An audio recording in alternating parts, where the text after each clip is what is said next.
morning, everybody. Thank you, guys, and thank you for having me. I appreciate the invitation, and I was here last month, and we saw the speech here last month, and the speaker wrote 23 books and was a speaker and spoke all over the world, and all of a sudden, I'm here, and I make pizza.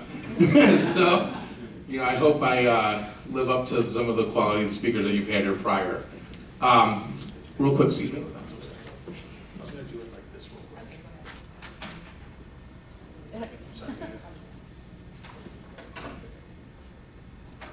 So, in my presentation, it's titled, Creativity is the Byproduct of Necessity. And, you know, it's a quote I came up with I was getting an interview for a magazine, and it was something that I came up with almost accidentally. Anyone here is a Van Halen fan? Raise your hand. Okay, my all-time favorite band. So, Eddie Van Halen was is a guitar player, and is probably known in the music world as one of the best guitar players in the world. And he was getting interviewed, and it just caught my attention. And he said, you know, they're like, how do you come up with all these, you know, riffs and guitar solos and sounds that you create? And he's like, well, I didn't have any money growing up, and I had to create the sound I wanted to make in my head, and had to use creativity to make those sounds. And that's why he was so unique. And that's why he was so different than everybody else. Because everyone else was using equipment that you could buy, and he was just creating stuff. And it just caught my attention. It made me love the band even more. So, kind of inspired me to think along those lines. So, a little bit about Master Pizza before we get into stuff. It's, again, I apologize about this, guys. Hang on one second. It's, its first location opened in 1955 on the corner of Mayfield and Som Center Road. My grandfather had a barbershop next door to it. They literally opened, I think, a couple years prior to them. So my whole life, my family's been involved in that area, and I've been very familiar with Master Pizza growing up as a child. In 1960, around 1960, he opened 4 more locations throughout the Cleveland area, totaling 5. And that group of people came together and formed something called Master Foods, which with the intention of opening more stores and building kind of a pizza chain.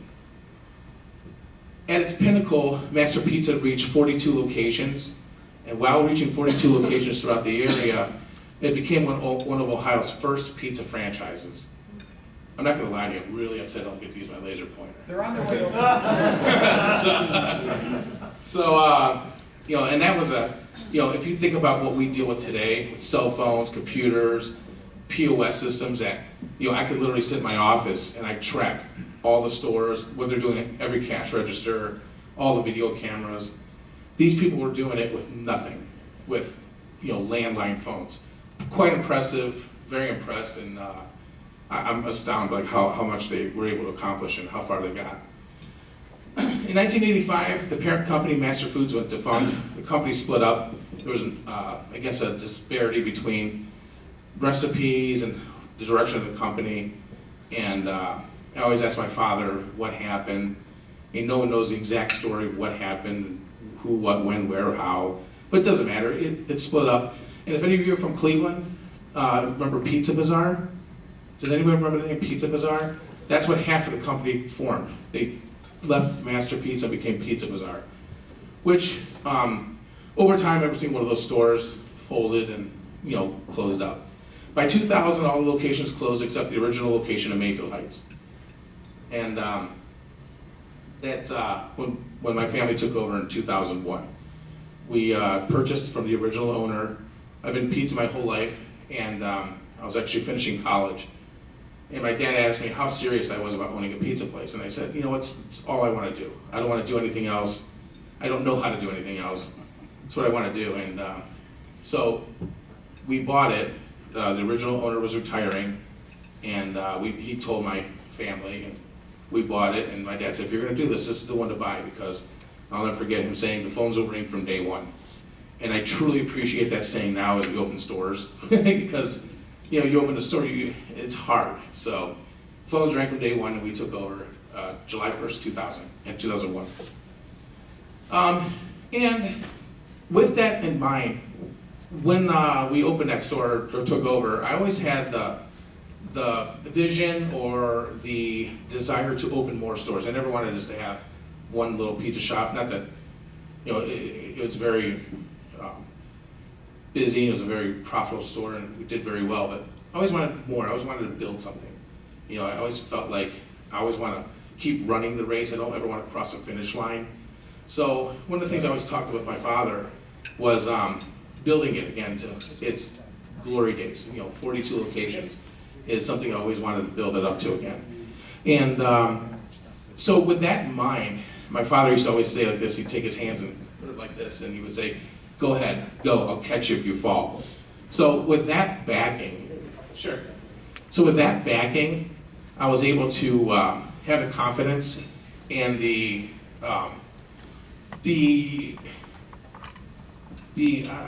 confidence is a great word, and also the belief in myself that I can do it. My father believed that I could do it, so I felt like I could do anything. So that was a big deal for me. So we did it. So I had to find a second location. I had to find the best second location, and it took time. And I just didn't want to open a second location. In business, if any of you guys own businesses, they have multiple locations. The hardest thing to do in the world is open a second location. It's the only time in the history of your company it will double in size. And think about that: double bills, double staff, everything's double. It's very overwhelming task. So you just don't open the second store. We had a plan. We hired staff. We were kind of working two stores in one store, training everybody, because the plan was when we found that store, we opened it. It had to be push button. We had to open the second store like it was a well-oiled machine. So that was a challenge that we had to deal with. And there's no book that tells you how to do that. There isn't a book that says, step one, do this, step two, do that. And so we had to create those paths. With that being said, sorry, I just had to look at my notes up. So no, you're fine. No, in about 3-4 years, we cleaned up the store in Mayfield. We got it going. We created systems. Something that I always wanted to do was, every time I had a challenge, I came up with a rule. If someone called off 4 minutes before they had to be there, I came up with a call-off policy, a scheduling policy, food policy. Everything we had a challenge, I came up with a policy. I wrote these policies down, attached them to their paychecks. So we're trying to create a little structure. So in 2012, I found a little spot, and again, I had no budget. I literally had no budget. I just had some dreams and some credit cards, honestly, God. And but I knew I could do it. And I'll never forget the day I found this location in Chagrin Falls. Have you been to the Chagrin Falls Master Pizza? Any of you guys? So it's on Bell Street. So it was a pizza shop prior, and that's exactly what I was looking for, because I couldn't afford to build out. I couldn't afford to spend $150,000 building out a store. I had to find something that was pre-existing that could refab into my pizza shop. So I found this place in Chagrin Falls on Bell Street. Saw the for lease sign, and I knew it was there. I knew it was a pizza shop prior. And I called the landlord. I said, "Can I meet with you?" He's like, "I'm on vacation." I'm like, "Please don't lease this spot until I talk to you." The guy's like, "Okay, no big deal. It's been empty for 3 years. I don't think anyone's gonna take it." But I saw it and I knew. You know what I mean? And I knew. And I'll never forget that feeling of just knowing. You know what I mean? I knew it. And so I called my wife. I had a meeting in Chagrin Falls and went to the Starbucks down there, and I showed her the spot. And again, someone believed in me. All she said was, "If you think you can do it, do it. I got your back." It felt like that's all I needed. So we just had a baby, and we just bought a house, and I had no business opening another pizza shop, but that's another discussion we'll talk about later. So we opened up. I met the landlord, and we did. I talked to him, and again, I have literally some credit cards, and I'm like, "Look, I need help. I want to do this. I'm from Master Pizza, blah blah blah. I want to open a second store. I need you to help me do this." And the guy's looking at me like, "Man, I could lease this out to anybody and make money tomorrow." But we had a great meeting, and I negotiated a lease. And I always give credit when I do these kind of talks to my first landlord. Gave me my first year free. he believed in me. I said, listen, I promise, personally guaranteed it. I did a lease that was a little longer than normal, but I said, I promise you I'll do it. Trust me. And he did. And that's all I needed, someone to believe in me, because I couldn't afford to pay rent from day one. I mean, I didn't have, I could either build out the store or pay rent, or live there. It was an option I had to think of. But so at the end of the day, he helped us out. Our food purveyor helped us out. They believed in us too. I met with them. And you gotta have that passion. You gotta get creative. You gotta figure out a way to do it. If you wanna do it, you just figure it out. And don't ask for help, or don't be ashamed of asking for help when CEO wants to be part of it. And what we did was, I put it out there. So that's what we wanna do, who wants in? So we opened Sugar Falls in 2012. So it took a lot of time to get that going, but we did it. And 2012, August 1st, 2012, we grand opened. In fact, we had some of our friends from ESPN, they were there. We did a big event, and we had a blast, just line out the door.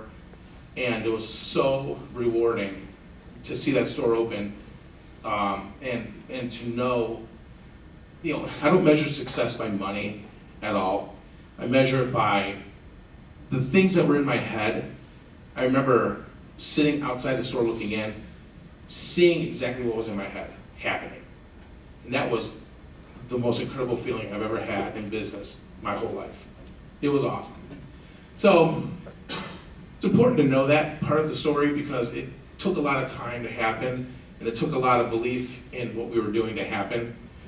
So with that, we opened up 10 more locations after that. Mayfield Heights, Sugar Falls in 2012. In 2014, we opened 2 stores. Our Medina store in Twinsburg. In 2016, we opened 2 more stores, Avon and Strongsville. And then we started getting on a roll. In 2018, we opened 4 stores. We opened Eastlake, Menard Lake, North Ridgeville, and Parma. And literally, we just grand opened in Stowe a week or 2 ago. Hang on, we'll see it's working. 1 sec. Thank you. What's your name? Becky. Becky, thank you so much. Got a round of applause for Becky. Check this out. Watch. So we had Mayfield Heights, Sugar Falls. So we're over here right now, Parma, and we just opened Stowe. I'm a nerd, guys, so this stuff is like awesome for me. So that's a little bit about Master Pizza, where we are. So we just opened our 11th location, and we're really excited about that. 2019, we plan on about 4 or 5 more stores as well, and actually starting to balloon out with some projections of about 10 stores a year as we're looking to, as we start going out of state and out of our region. So a little bit about me, about myself. I'm married to my wife Christina for 11 years. She used to work next door to me at the Barberia, and I saw her once, and it was it. We went on our first date April 6th. We were married by that November 14th. So, hey, she loves pizza, so it worked out well. Most importantly, and if any of you know me, the 2 loves of my life are my daughters, Francesca and Sophia. Those are my life. And no matter what happened here today, just so you know, my daughter Frankie, said I looked handsome, so nothing that happens today will beat that. So again, that's all that matters. I'm a graduate from Strongsville High School. I studied business and education at Cleveland State University. And what's really cool is that I studied education to be a teacher. We were just talking earlier. A lot of the things I studied being a teacher, I used developing the company. I used a lot of those tools to develop a lot of the, as I'll touch on later, the work I did for creating the franchise manuals and documents. I'm a resident of Mayfield Village, so I live out here on the east side. And I'm a board of director in the Mayfield Area Chamber of Commerce. I believe it's very important to give back to the communities you live and serve. I think it's a priority. I don't think it's fair if you ask everyone to support you and you don't support them. Huge believer in that. In fact, we tell all of our people in our company, if someone's asking for help, you say yes, we'll figure it out. It's a responsibility. You cannot ask for support without helping out. One of the things I'm proud of too is I'm on the board of directors for the Ohio Restaurant Association. I think it's, again, vitally important to give back to the industry that helped and has given me so much. And I'm very involved with that. Also, I'm a brand ambassador for several national and international brands. The brands we use support us, and we support them as well. So if you ever see me, if you ever look through a food magazine, you see a picture of me. That's these guys help us out a ton. As touched on before, I'm captain of the United States pizza team, and one of the great things about doing that is I get to travel all over the world, literally. This year alone, I was in Shanghai, Parma, Italy, Sorrento, Italy, Granada, Spain, London, England, Rome. Went to Stonehenge to get the tossed pizza at Stonehenge, which was cool. And I was in Sweden. I did a tour of Sweden.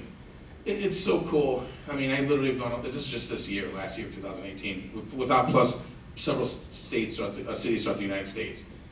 I've been to a couple more countries, I can't remember exactly where. I think we did something in France this year, or late last year. So it's a really cool privilege and honor to travel and see all these great countries and products and people, and it's really, really, really a lot of fun.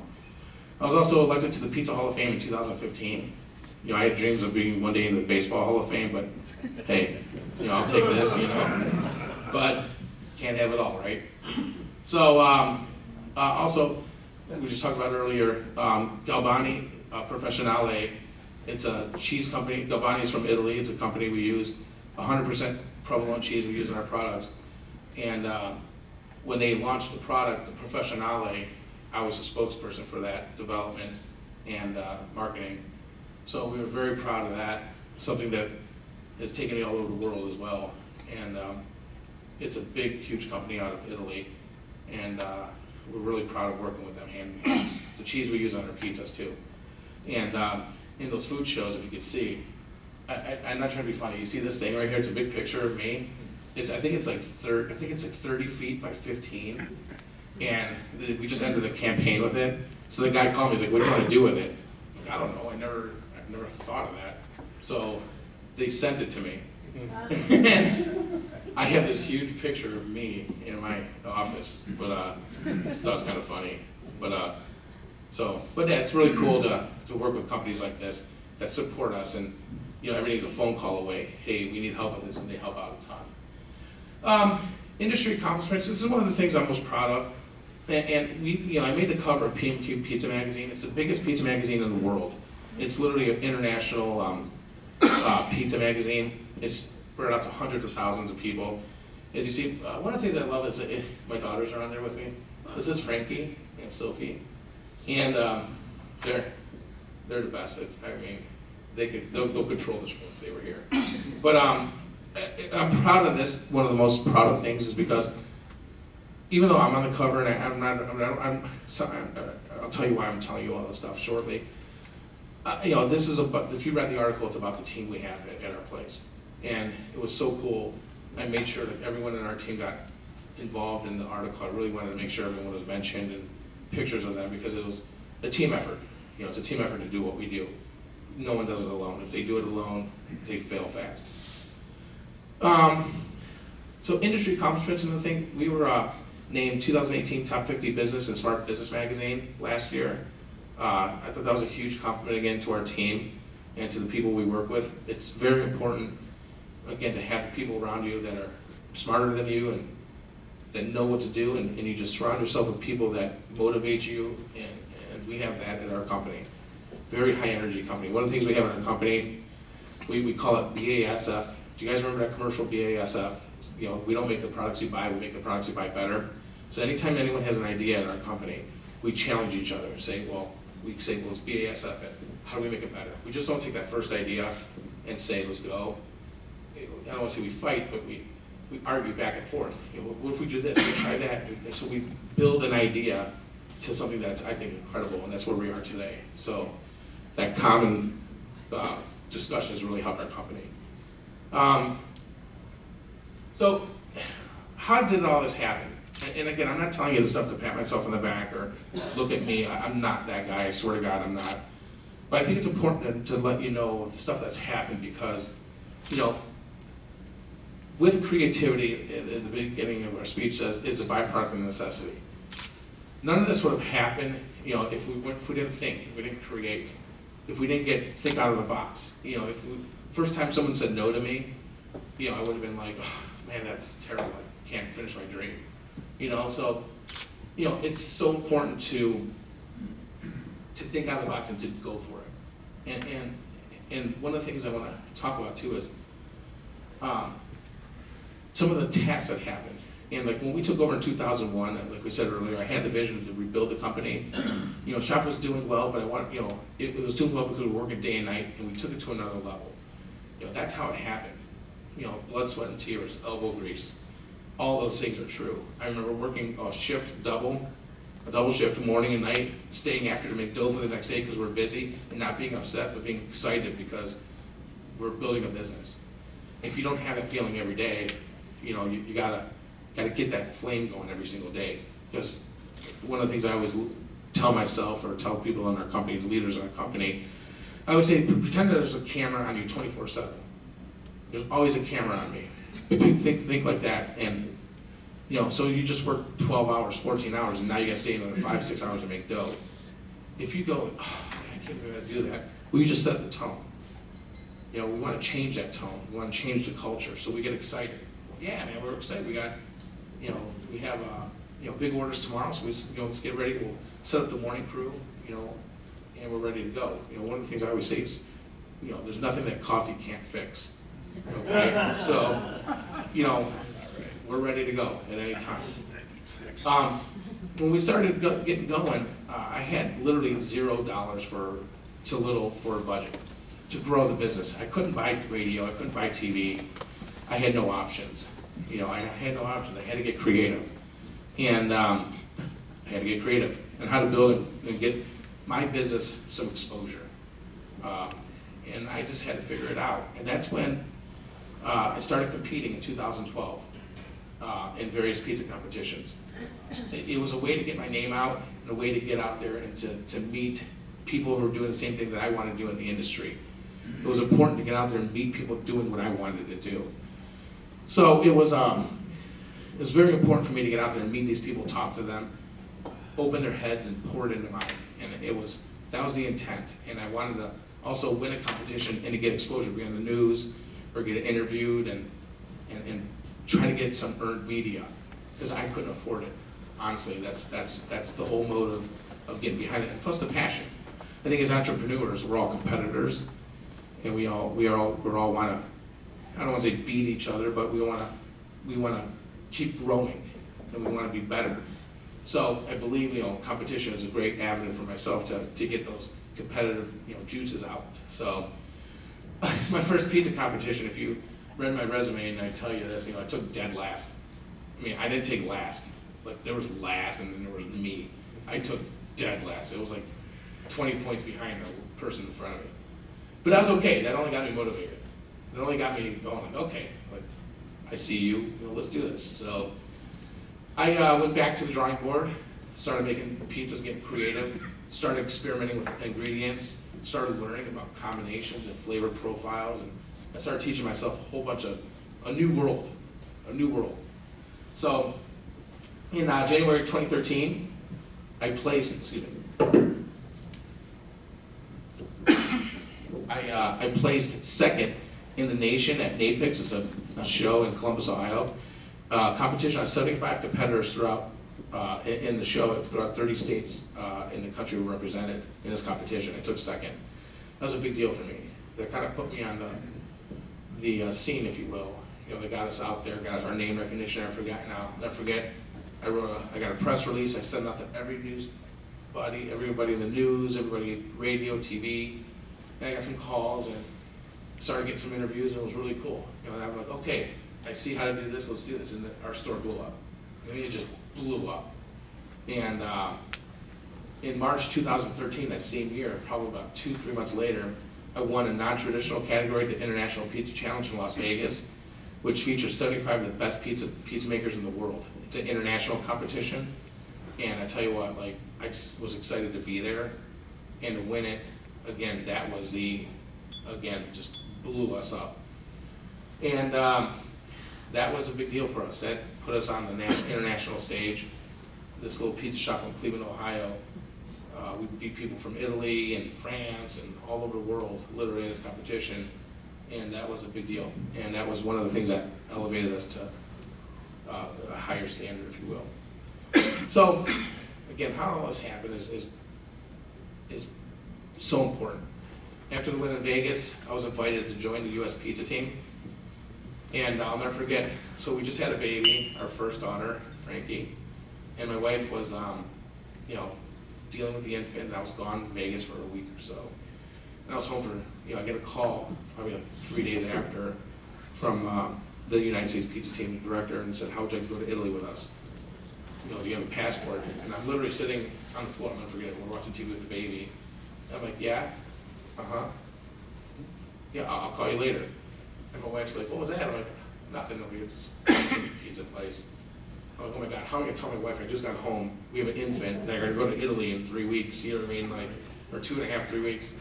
And so, I'm like, let me figure this one out, because this is gonna be all the challenges I had to deal with. I felt like this might be one of the biggest ones I had to deal with. And I turned to my wife, I forgot how long later, and I said, listen, babe, I just got called from the U.S. pizza team, they asked me to go to Italy with them and compete and represent the United States of America in Italy at the World Pizza Championships. And my wife, being my wife, said, you have to go, this is a dream of yours, and that was actually a dream of mine. And without hesitation, I called them back and said, let's go, let's do this. So it was great with her support, and I was able to go and compete the first time in Italy at the World Pizza Championships. It was a scene like no other. It's literally, there's about 700 competitors from, I forget how many, 65 nations. I mean, literally Egypt, and name a country in there, and it's crazy. Everyone's wearing flags, and it's just amazing. It's a great experience, a wonderful experience to be part of. And I got to represent America, and you come to this real quickly, like it's this place, it's called the Fiere, is built for this competition. So there's this back prep area, and then you walk through this like gallow, I don't know what you call it, it's like this gallow, and you walk through it, and you come up this big kitchen, like this pizza ovens everywhere, there's a crowd everywhere, and there's a throng of media, like there's like shoving microphones in your face and cameras, and you're just trying to make a pizza. And they always tell you, like, the only way you can understand this competition is you gotta go. You gotta go compete. And most people go there for the first time to compete, never do well because it's just so overwhelming. I mean, a million languages are spoken, you're just very overwhelming. So my first pizza I made in my first competition, I literally forgot to put every topping on it. I literally swear to you, forgot to put every topping on it. It was just so intense, so incredible. I ended up just putting a little cherry tomato in the middle of it, and I presented it. I'm like, here you go, guys. Like, so embarrassing. But it was, definitely worth the experience, and definitely, learned a ton. And I believe that's where I got a lot of my habits were from that day, because from that day on, I've changed how I compete and changed how I prep and prepare myself. So, other story real quick, I had a 3 weeks turnaround to head to the World Pizza Championships. From there on, I went on to win 5 national titles for Best Pizza in America and 2 international competitions for Best Pizza in the world. So that turned out to be a pretty fun ride for myself. So we're pretty excited about what we've finished and what we've done here. And again, I was named captain of the U.S. Pizza team. And all of this, and it's so important, all of this was because I knew what I wanted to do. I knew what I had to do. And this was to benefit our store and to get our name out. And I worked really hard to figure out a way to make this happen. And it just snowballed. And that's what it takes, And, again, I get to travel all over the world, from Spain, Sweden, China, Canada, France, England, all over America, of course, and Italy, in the name of pizza. If you would have asked me when we first took over that shop in 2001, working behind the oven for my mom and dad, what I envisioned, I always tell my dad, not to sound silly, but this is what I envisioned. And he knew it. And it's pretty cool to see it come into fruition. So, it's something that, if you dream it, you put it out there, you can accomplish it. It's not about finance, it's not about money, it's about fulfilling your dream. And that's how it happens. Gotta have a plan and do it. Then I got the media I needed, and I was on Channel 3 several times, Fox 8, our friends at ESPN. I got to do several interviews at ESPN, and that's one of the companies that gave me a chance. I remember after the first competition, I called Munch back in the day. I called him like, hey, I just took second in this competition. He's like, well, we got to put you on air. I mean, it was like that, and I thank ESPN. Swear to God, I thank ESPN for putting us on and doing a lot of work, a lot of believing in us too, and helping us out. So I always thank ESPN a ton. And we've been a partner since then, I think for 10 years now or so. Yeah, and it was cool because I just went to China, and I get there and there's this huge magazine article about us, about you can see pictures of me and don't know what it says. Seemed like a good article. People were asking to take pictures with me, so I don't know, but it seemed okay.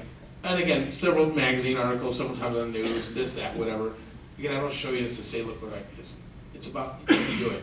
Trust me, if I could do it, anybody in this room could do it. Any leader of your company could do it. You just gotta go do it. And I think that's so important to understand that. The reason why I do some of these talks and speeches is that's the story. We all have a story. Everyone in this room has a story. Follow it. Don't stop. I don't care if you've been in business for 1 year or 50 years. Don't stop and keep doing it. So what happened next? I learned about different growth plans such as franchising, corporate ownership, and licensing. It's a big decision I had to make at the time. Excuse me. And I had to figure out how I wanted to grow the company. I currently owned 2 stores, and I'm like, well, how do we do this? I decided on franchising, and I got to work on it right away. Real quick, another punch in the stomach is I never forget. I met with this lawyer who wanted to help me and had all these plans and everything, and met downtown, this huge skyscraper, top floor, beautiful view, and he was like, hey, told me the whole plan, blah, blah, blah, how he says, like, you should cost just under $200,000. And I'll just write a check, right? You take check. And that was another day, I'll never forget, I tell this because it was crushing. It felt like it was another roadblock. I'm like, man, I'm getting so far, and now, come on. What else do I gotta do to break through? So I found other avenues. I found another way of doing it. And one of the things I believe in is, I always tell people, cut your grass. I don't believe in paying someone to cut your grass if you could do it yourself. Learn, figure it out. I'm not gonna pay someone $200,000 for something that maybe I can figure out myself. So I did some research, learned, and found other avenues. So I got on it, I created my FDD, it's a federal declaration document. I figured out what was legally had to be in there and what was what I had to declare by federal law. Created multiple handbooks. I did this all myself. I federally trademarked the name and masterpiece of the name and logo that I needed a little help with, but at the end of the day, that was not, it was a cost, but it wasn't like overwhelming. But, and nothing was gonna stop me to doing what I wanted to do. And just nothing was gonna stop me. That's what it takes. And that's what it takes for every day, I believe. Every day something's gonna try to stop you. There's something that's gonna stop you every day. And just plow through it. That's why, every day there's a challenge. Every day there's something that's gonna make you wanna quit or make you say, why am I doing this? And that's the difference between you and the people who quit. That's why you're sitting in this room, is trying to advance yourself, learn. It takes that. And that's what I try to tell people all the time is the difference between us and them is that they quit and we keep going. So again, we opened our second location, Sugar Falls, as a proof of concept with credit cards and free rent, because I think it's important to remind everybody about that story. You figure it out. And so if you're in a franchise, you have to have a proof of concept. You just can't say, look at my store and let's do it again. You got to have a couple stores, 2-3 stores that really test your plan. And then, we brought in our first franchise partner at a Middlebrook Heights location. And from there, we started growing. We opened 3 locations, and then in 5 years, we opened 4 more with 2018, so a total of 11 locations. So it's been a lot of fun, a lot of work, a lot of dedication to get to where we are. Again, why did I speak to you this morning? It's very important to remind you guys that, because we all have a story, and your story is no different than mine. Again, if I can do it, so can you. And I'm not saying it's about financial success, it's about following your dream of building. We're all dreamers in this room. If you're an entrepreneur, you're a dreamer. You're half dreamer and you're half practical, okay? You've got to do it. And there's so many challenges, and just don't let it get in your way. And we all have the same entrepreneurial spirit. And one of the things I love, and I tell people this all the time, everyone's like, who's your inspiration, blah, blah, blah. But you're your own leader. You're your own leader. Believe in yourself, follow yourself. And go get it. Guys, go get it, start today. Go get it. Don't stop. And it's not gonna happen overnight, but as entrepreneurs, we're not about overnight. We're about building something. And I feel like, it's important to remind ourselves of that every so often. Some of the quotes I live by, and I really believe in these quotes, and I find myself using them with my father over again. Like I talk to someone, one of the things I love is, to get on your feet, you gotta get off ask me what that word is later, and I'll tell you what it is. It's a great one. To get on your feet, you gotta get off your butt. You gotta do it. What you put into something is what you get out of it. It's a proven fact. If you sign up to be part of the Chamber of Commerce and you just sit there and you're like, why is no one calling you to order pizza? Well, you're putting nothing into it. Just because you bought a ticket means nothing. You have to volunteer. You have to help. You have to be part of the golf committee. You have to be part of things. What you put into it is what you get out of it. Success usually comes to those who are too busy to be looking for it. Again, it's not about money. It's about chasing your dream and going for it. We always have a dream. One of the things that we talk about in my like, well, what's your growth plan? We want to have a store in every city. We want to have a store in every city. We don't say I want to have 25 stores, because we don't have a finish line. We won't have a finish line. We refuse to have a finish line, because that means you're accomplished and you're happy. Not that we're not happy, but we always want to build. We always want to keep moving forward. Ideas are in your head. Excuse me, that's misspelled. Ideas are in your head and plans are on paper. Sure, we're dreamers, but we do have to be a little practical. Let's plan it out. Let's do it, and let's figure out how to do it. This is a book actually I read back in the day when I was really getting going. It's called Think Big, Act Small. If you ever get a chance, pick up that book. It changed like how I view business. I loved it. It was such a big inspiration for how I do things, I handle things. You think big. When I met people back in the day, probably thought I had 100 stores, and that we did all these things. So we're always on TV and radio and this and that. And little do they know we had one store, and and that we're trying to build on. So it's a great book, fantastic book. Winners focus on the finish line, while the rest of them focus on the winner. If you ever Google Michael Phelps, there's a picture of him swimming. I don't know if you guys remember the last Olympics. There's a guy who was like trying to taunt Michael Phelps. He was like in his face, taunting him. And there's a great picture, and it's one of my favorite pictures ever. And it's Michael Phelps. You see him swimming, and he's got that front stroke, and you see him looking straight, and you see the guy who was taunting him looking at Michael Phelps behind him, and it's so awesome. And it's just you just focus. Get rid of all the nonsense. Just focus on what you do. Take care of your business, and it'll take care of you. Again, these are facts, and I live by these quotes. Chase the vision, not the money. The money will end up following you.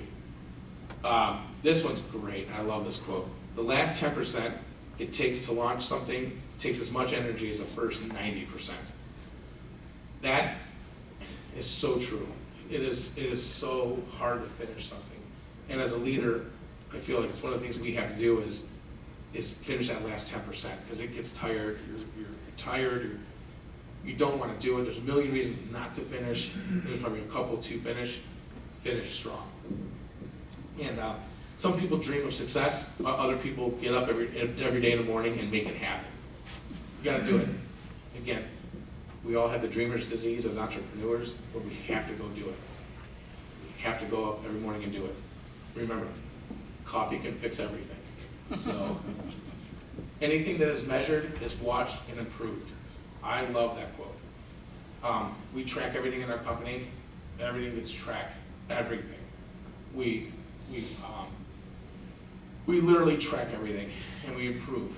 And we don't do it to show how someone's not succeeding. We do it to show how we can improve. So everything we do is positive. And I want to thank you guys so much for your attention. Thank you for the beginning, helping me get through this, guys. So thank you, everyone. Thank you for inviting me, Tom, and letting me speak on behalf of everybody. Thank you, guys.